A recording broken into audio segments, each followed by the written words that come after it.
Podcast.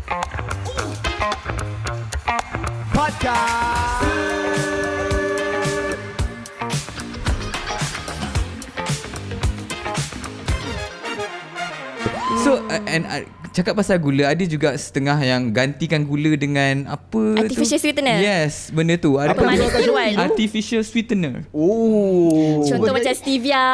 Kalau yang macam tu, okay, kalau ikut peraturan makanan memang dibenarkan. Dia selamat. Dia selamat. Tapi tak best lah macam ni. tapi Dia tak habis cakap. Dengar dulu. Selesai. Tapi kan kita punya end goal tadi, kita nak train Kurang supaya kita tak addicted kepada Yes. manis. Tapi kalau you still guna artificial sweetener tu, sebab benda tu 2-3 kali ganda lagi manis tau daripada gula biasa. Oh, yo. So you letak one drop, dia memang manis. Memang manis gila. Faham. Itu tak selamat ke? So dia tak ada kalori. Dia tak increase you punya blood sugar level. Tapi addiction Tapi terhadap gula addiction, tu ada. Yes. You still akan crave. Takkan semua benda you nak letak artificial sweetener. Okay, air you letak artificial sweetener. Betul. Tapi you still nak benda manis. So end up you akan beli dessert yang manis, Yes. kuih yang manis, masak pun nak manis.